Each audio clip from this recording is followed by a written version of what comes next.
सभी साधक साधिका को जय माता दी। आपको इस वीडियो में एक ऐसा प्रयोग बताएंगे दुर्गा कवच का, लेकिन इस उपाय का लाभ आप कैसे ले पाते हो ये आप पे डिपेंड करता है। मतलब ये है कि इस उपाय को करने के लिए आपकी पूर्ण भावना होना चाहिए, पूर्ण विश्वास होना चाहिए। तो उपाय तो है ब्रह्मास्त्र, लेकिन ये आपकी श्रद्धा के ऊपर डिपेंड करता है कि आप लोग इस उपाय को कितनी श्रद्धा से करते हो। तो चलिए इस उपाय के बारे में जान लेते हैं। जो लोग भी रोगों से परेशान रहते हैं, नई नई बीमारियां निकलती है, डॉक्टरों को समझ नहीं आता है, जितने भी प्रकार के तंत्र मंत्र यंत्र, किसी भी प्रकार का काला जादू कोई चौकी लगा रहा है आपके घरों पे या आप लोगों पे कोई मारण प्रयोग कर रहा है, इतना ही नहीं, आपके ग्राम देवता, कुल देवता, आपके जन्म के साथ प्रकट होने वाले देवता, कंठमाला, डाकनी, शाकनी, अंतरिक्ष में विचरने वाले ग्रह, भूत, पिशाच, गंधर्व, राक्षस,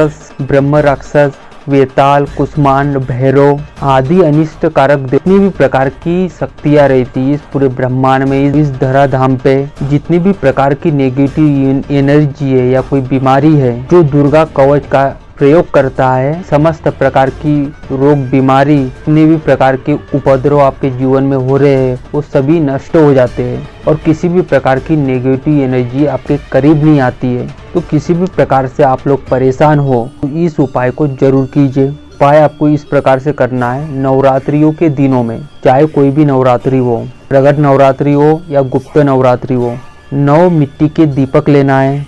सारे ही दियों में तिल का तेल भर के रुई की बत्ती बनाना है। 9 दीपक को प्रज्वलित कर लेना है और माता दुर्गा की चौकी लगाना है। माता दुर्गा की फोटो या मूर्ति जो शेर के ऊपर सवार हो, ऐसी महामाया की तस्वीर रखना है या मूर्ति, उसके सामने मिट्टी के 9 दीपक प्रज्वलित करना है। उसके बाद पंचोपचार गणेश भगवान का पूजन करना है, आपके गुरु का पंचोपचार पूजन करना है, भोलेनाथ शिव का पंचोपचार पूजन करके, माता दुर्गा का पंचोपचार या षोडशोपचार पूजन करके, अगर लाल पुष्प मिलते वो भी समर्पित करना है। पूजन करने के बाद भोग लगेगा माता को, प्रतिदिन लगेगा 9 दिनों तक। अनार का फल का भोग लगेगा और गुड़ का भोग लगेगा। जब आपके दुर्गा कवच के 9 पार्ट कंप्लीट हो जाते हैं तो जो व्यक्ति बीमार है, जो रोगों से संक्रमित है या बाधाओं से परेशान है, उसको भी वो प्रसाद खिलाना है और पूरे घर के सदस्यों को भी वो प्रसाद खिलाना है, फल का भी और गुड़ का भी। अब यहाँ पे आप लोग समझ लीजिए थोड़ा सा, अगर आप परेशान हो रोगों से या गंभीर बीमारियों से या किसी भी प्रकार की बाधाओं से, तो आप अपने लिए भी कर सकते हो। मान लीजिए कोई व्यक्ति इतना बीमार है जो बिस्तर पे लेटा है, उसके लिए भी दूसरा व्यक्ति कर सकता है। लेकिन आप जब दुर्गा कवच का पाठ करोगे तो उस व्यक्ति को आपके सामने या तो बैठाल देना है या तो आपके बाजू में उसको सुला देना है। इस बात का याद रखना है। ऐसा नहीं करना है कि वो व्यक्ति दूसरे कमरे में, आप दूसरे कमरे में पाठ कर रहे हो, ऐसा नहीं होगा। वो व्यक्ति आपके पास ही होना चाहिए, इस बात का याद रखना है। तो अब दुर्गा कवच के पाठ कैसे किए जाएंगे आप इसे समझ लीजिए।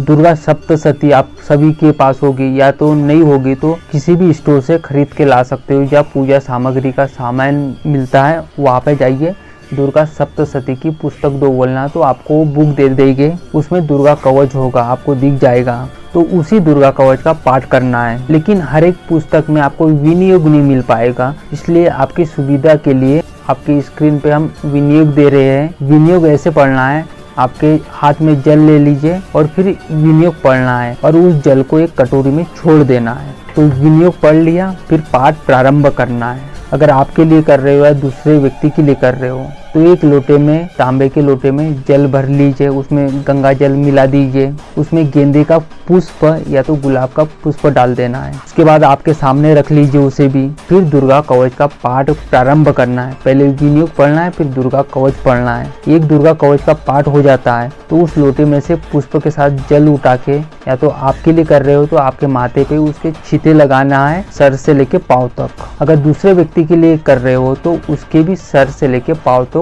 के ऊपर उस लोटे का जल छिड़कना है। तो एक दुर्गा कवच का पाठ हो गया तो जल छिड़कना है। फिर जब दूसरा दुर्गा कवच का पाठ करोगे तब आपको विनियोग नहीं पढ़ना है। इस बात का याद रखिए, विनियोग पहले ही पाठ में पढ़ा जाता है, दूसरे पाठ में विनियोग नहीं पढ़ा जाता है। तो दूसरा पाठ प्रारंभ करना है, विनियोग नहीं पढ़ना है। वैसे ही पूरे 9 पाठ कंप्लीट करना है। तो दूसरा दुर्गा कवच का पाठ पूर्ण होता है तो उस लोटे में से जल लेना है, आपको जल के छींटे मारने हैं। वैसे ही तीसरे पार्ट में, वैसे ही चौथे पार्ट में, वैसे ही पांचवें पार्ट में, वैसे ही छठवें पार्ट में, वैसे ही सातवें पार्ट में, और वैसे ही आठवें भी पार्ट में करना है, और वैसे ही 9वें पार्ट में भी कंप्लीट करना है। आपको जल के छींटे मारने हैं, यानी कि 9 दुर्गा कवच के पाठ करना है और 9 बार उस व्यक्ति के ऊपर आपको सर से लेके पाँव तक उस जल को छिड़कना है। और 9 पार्ट दुर्गा कवच के करोगे तो उसमें विनियोग पहले ही पार्ट में पढ़ा जाएगा, इस बात का भी याद रखना है। दूसरे पार्ट से विनियोग नहीं पढ़ा जाएगा। ये प्रयोग आपको नवरात्र के 9 दिनों तक करना है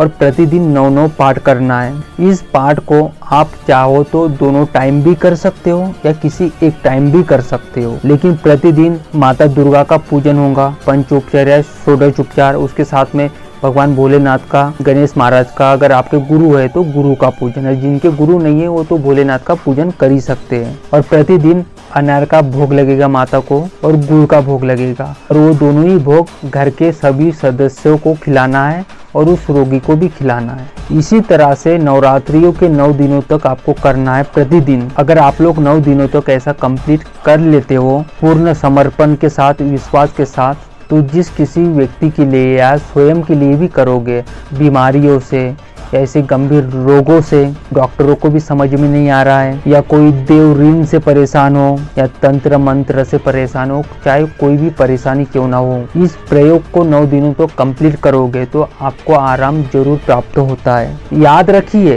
ये प्रयोग तो फेल नहीं होता है, लेकिन आपके अंदर वो भावना भी होना चाहिए, आपके अंदर वो विश्वास भी होना चाहिए कि जिस प्रयोग को हम कर रहे हैं और जिस भी कार्य के लिए कर रहे हैं वो जरूर माता की कृपा से पूर्ण होगा। ऐसे प्रतिदिन आपको माता से भी प्रार्थना करना है और पूर्ण विश्वास भी रखना है। तो ऐसे सभी लोग जो भी परेशान हो तो इस प्रयोग को एक बार जरूर करके देखिए। और जो ये प्रयोग बता रहे हैं, अनुभव सिद्ध प्रयोग बता रहे हैं, बहुत लोगों ने लाभ उठाया, आप सब भी इसका लाभ उठा सकते हो। अगर आपको एक ही बार में आराम हो जाता है तो दोबारा करने की आवश्यकता नहीं है। आपको लगता है कि थोड़ा आराम हो चुका है, पूरी तरीके से नहीं हुआ है, तो फिर आपको शुक्ल पक्ष में प्रतिपदा तिथि से फिर से आपको 9 दिनों तक इसी क्रम से करना है। जो भी दुर्गा कवच के प्रयोग से संबंधित जो भी जरूरी जानकारी थी, आपको इस जानकारी को पूर्ण बता दिया है। अगर आप लोगों को हमारी ये वीडियो, ये जानकारी पसंद आती तो इसे लाइक कीजिए, शेयर कीजिए।